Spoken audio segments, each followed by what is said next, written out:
Ladies and gentlemen, Lenny March here at Machine MMA. I'm here at the beautiful McNaughton's here in Hebburn. I'm here with Lisa. Lisa, no, it's a pleasure. How are you? All right, not too bad. Absolutely. It's always been great to be joined by you. You're a ball of fun. You're a great character, and it's good to get you on the cards. February 28th, we go again. How does that feel to get the first out of the year? Good, yeah, and it's going to be MMA as well, so it's back to what I feel comfortable doing. Yeah, even better. So back to the sort of the discipline that where you want to be. Yeah. We'll talk about that actually before we move on to the next fight. The last fight, tricky sort of situation for yourself heading to that fight one.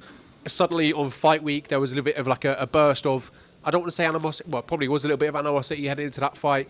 How difficult was it to kind of deal with that throughout fight week and obviously on fight night as well? Yeah, I think I probably let it get to us, to be honest, a little bit. Sort of 24 hours before, because I'd been respectful, but Yeah.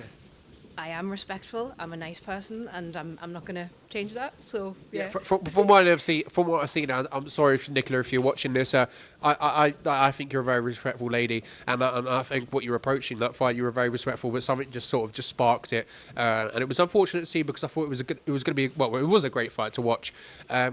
I want to talk about the lessons that you sort of learned from that fight with Nicola. How does that look like, sort of how now you've approached this one on February 28th, what you've learned from that fight with Nicola? I think probably not only that one, the fight before that as well. Yeah. I think I've tended to waste the first round.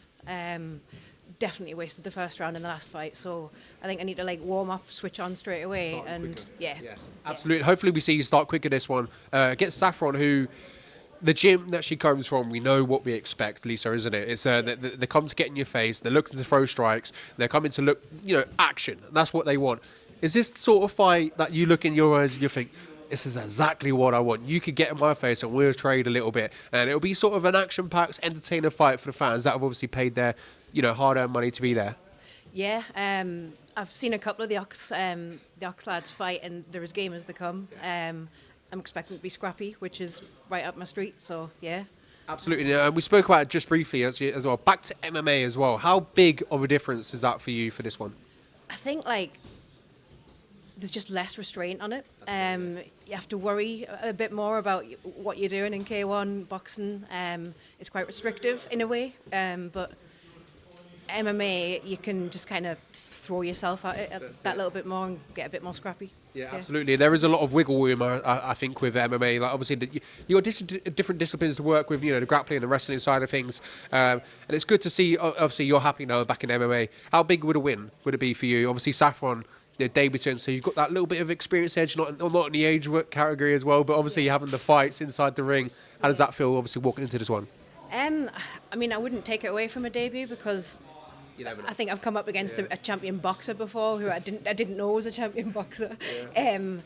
But yeah, the win would mean the world, as I'm sure it would to her as well. So absolutely. Yeah. So it's been a few tricky fights, I would say, for you last few ones. A win, getting back to winning ways. How does that look like in your head? Is it any means necessary? Scrappy fight, which I presume you're going to probably want to avoid, but you want it to be as clean as possible. You just want to get your hand raised at the end of the day. Is that how it looks like in your head? You just want to get that hand raised at the end of the day. End of the night, I'm victorious. That's it. Yeah, by any means, to be honest. On the feet, on the ground, wherever it goes, I just want to get my hand raised this time. There we go. Why should fans get their tickets to watch Lisa fight against Saffron Glaze February 28th for the Fed Gateshead? I think, are we the only female card on the show? So, yeah, girls just scrap. So. Girl power. And I think I mentioned this to Saffron. It's good to see women on the card because you don't really get that many in sort of mixed martial arts or MMA in general. So how good does that feel to kind of be the only representative of women on the card? Girl power, eh? Yeah.